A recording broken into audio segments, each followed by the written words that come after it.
Speaking of films, Bridget Jones's Diary is celebrating its 20th anniversary this week. I don't know where that time has gone. And to mark the occasion, the much-loved film is being re-released. Oh, it was so good, so good. Sally Phillips played Shazza, Bridget's best friend in the film, and she joins me now from Australia. Hi, Sally. Hi, Kat. Hi, is it morning, afternoon And you're there? back in the UK. Yeah. Is it morning or afternoon there with you? Afternoon. Oh, well, good afternoon to you. We just saw that scene there where it was the two main characters were fighting. And I believe that in the film, they actually didn't choreograph it. They just wanted to just scrap in the street and just be two middle-aged men scrapping together, right?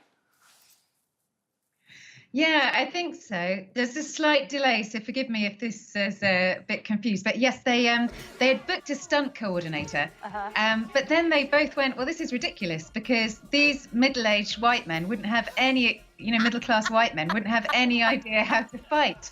They'd want to.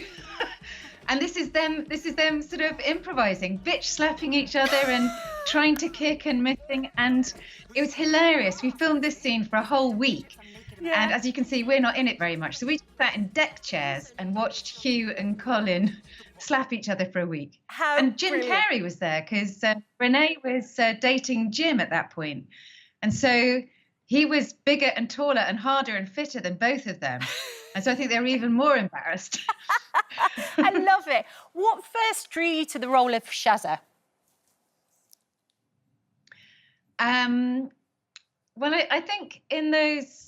I identified with the characters, embarrassingly. I think I would have been very embarrassed at the time if you had said, oh, you're like Bridget or Shaz or Jude. But the truth was, I probably was quite like Shaz at that point. I was living in Notting Hill. I was single. I couldn't cook very well. I had a small group of friends who were more like family than family, lived with my best mate. And so I really got it. It wasn't like I was trying to play a Texan nun or something. Yeah. They're just funny, aren't they? They're funny and smart and vulnerable, and they love each other. I think that's the thing we love about them now is they all still, they love each other so deeply. Yeah. I think that's what people still identify with now and why women even now can really relate to the movie, even 20 years after it was first released. Yeah, I mean, there's been conversations where people go, oh, nowadays women don't worry about their weight and women don't worry about reading self-improving books and women don't, want more than just a man. But I don't know. I think we don't change. I think we all want the same things. Now there's the pressure of pretending we don't want them. Yeah. Pretending we want more virtuous things more. Yeah, absolutely. We all still want to be loved and want to live life and want to improve ourselves. Yeah. Are you still in touch with some of the cast?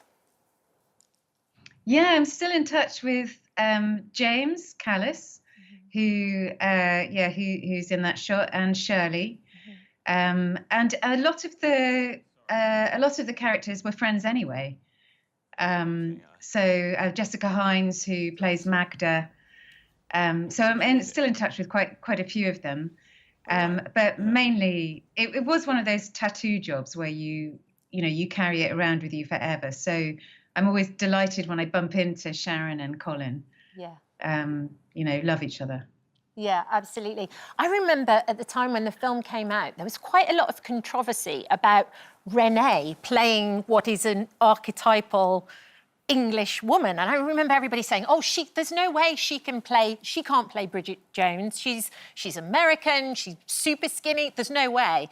And then she came and she did such a brilliant, brilliant job. But she was method the whole time, wasn't she?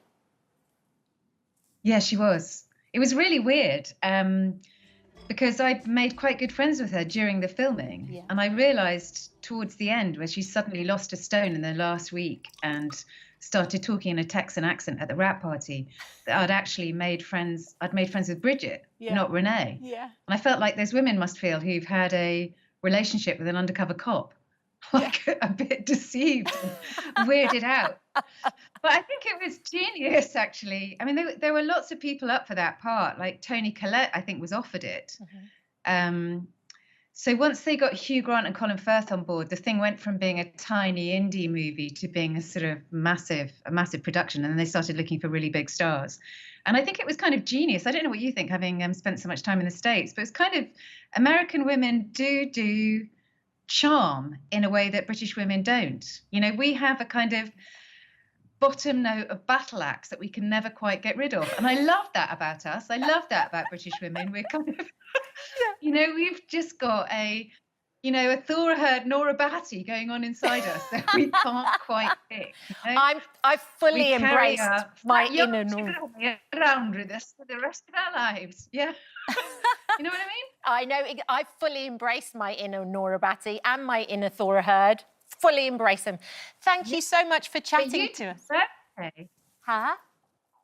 Oh yeah, so Bridget Jones, I tell you, you can now watch it on the Now streaming service with a Now Cinema membership, and I hope you do to celebrate 20 years because we're really proud of it still. I love it. It's like having an old friend in the room when you watch that movie. It's absolutely lovely. Thank you for joining us this morning, Sally. Love to see you. Welcome back to the UK. Do stay. Oh, I would love to. And please come back and we can hang out after all this is over. Thank you. Nice to see you, Sally. Don't forget, you can watch full episodes of Lorraine on the ITV Hub and all the best clips, compilations and playlists right here on our channel. Just subscribe now and you'll never miss an upload. Click here to watch another video similar to this one, or click here to head to our channel's homepage to explore all of our exciting videos.